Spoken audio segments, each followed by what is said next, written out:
Et on va maintenant revenir sur la situation dramatique de la Grèce qui ne vous échappe pas, alors pas au travers de l'actualité. Ce matin, on a choisi le biais de l'image, du cinéma, du documentaire. Cela s'appelle Chaos, les visages humains de la crise grecque. Et sa réalisatrice est avec nous ce matin. Bonjour Anna Dumitrescu.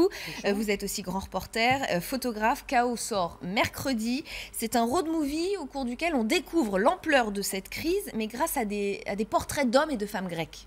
Tout à fait, c'est un road movie à travers la Grèce, à travers la crise, qui nous présente le vécu de la population. Donc, on entend beaucoup parler de la crise en Grèce. Mais avec des chiffres, avec de la technique et jamais vraiment avec des visages humains. Tout à fait, d'où le sous-titre du documentaire qui est Chaos, les visages humains de la crise grecque. Alors vous insistez bien sur le fait que vous n'aviez pas d'a priori, pas de postulat de départ lorsque vous êtes parti. Vous vous êtes laissé aller au fil des rencontres. Tout à fait, donc j'étais pas partie pour filmer des Grecs qui allaient mal, c'est-à-dire on entendait parler bien entendu de la Grèce comme un pays en crise. Maintenant j'ai laissé aussi les aléas, on va dire, des rencontres qui ont fait que à travers ce road movie on a un panel de personnages qui racontent la crise, leur crise au quotidien, les changements dans leur vie. Alors on va revenir sur le cas par cas. Il n'y a pas de commentaire journalistique, il y a juste un historien et anthropologue qui vous suit et qui commente un peu à sa manière la crise, qui vous présente ces gens, ces portraits. Tout à fait, donc Panagiotis Grigoriou qui se définit lui-même comme un blogueur de guerre économique.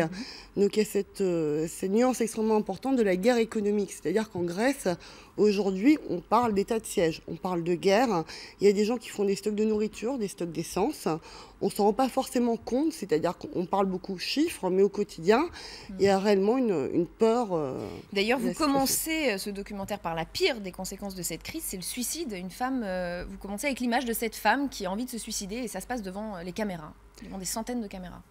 Tout à fait, donc on commence même, je dirais, par ce petit village de 1300 habitants, où on a déjà 2 personnes qui se sont suicidées. Donc vous imaginez que sur 1300 habitants, 2 personnes, c'est déjà énorme. La Grèce, c'est un pays où il n'y avait quasiment pas de suicide, très très peu, c'était un des chiffres les plus bas d'Europe. Aujourd'hui, on a des personnes qui sont acculées, qui ne savent plus comment s'en sortir, qui n'ont plus de travail, qui n'ont plus de revenus, qui n'ont plus de logement. Et dont l'issue, pour certains, est le suicide. Et alors vous revenez sur un peu chaque corps de métier, tous touchés par la crise. Il y a les ouvriers en grève, bien sûr. Il y a aussi les dentistes qui n'ont plus de clients, qui eux aussi perdent une énorme partie de leur clientèle puisque les Grecs n'ont plus les moyens de se payer des soins dentaires. Les profs de fac qui vous racontent que les élèves, les étudiants ont faim et ne peuvent pas acheter le matériel. Tout à fait, donc on voit bien à travers le documentaire, donc j'étais à la rencontre de la population, donc, du chirurgien dentiste en passant par le professeur, l'ouvrier, l'agriculteur. Donc on voit bien que toutes les catégories de la société sont touchées. On n'a pas une profession, on n'a pas une classe sociale, et il y a une disparition d'ailleurs de la classe sociale moyenne, c'est-à-dire qu'on a vraiment une société qui est touchée au plus profond. Donc cette prof qui nous dit « les enfants ont faim » et qui est prof de dessin et qui dit « moi je leur demande des papiers, du crayon et je leur demande ». Et finalement, il y a tout dans sa phrase, il y a toute l'interrogation de à quoi sert encore sa vie. C'est-à-dire que cette femme enseigne le dessin, elle n'a plus de place elle-même dans la société parce que par rapport à ce qui se passe sous ses yeux, la famille, ses enfants qui se battent, elle est totalement... elle reste sans moyens et se demande... Et puis il y a les professionnels du tourisme, évidemment. Alors il y a un loueur de bateau qui vous dit quelque chose d'absolument incroyable. Les Allemands ne viennent plus en Grèce. Lui dit qu'il y a une sorte de boycott. Il y a une hostilité qui s'est créée entre l'Allemagne et la Grèce. Tout à fait, donc ça on le sent très très bien d'ailleurs, c'est réciproque.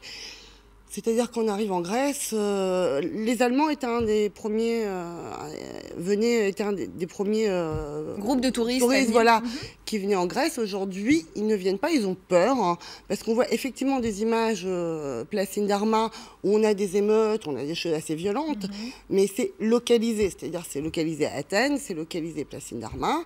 Ces images ont fait le tour du monde de révolte, mais effectivement, l'industrie du tourisme en pâtit totalement, ce qui fait que déjà le pays va mal, mais en plus la saison touristique a été mauvaise, car les touristes ont peur. Les Français viennent, toujours. Oui, les Français continuent de venir, les Italiens. En revanche, on a l'impression que les Grecs en veulent à l'Allemagne à cause de cette politique d'Angela Merkel.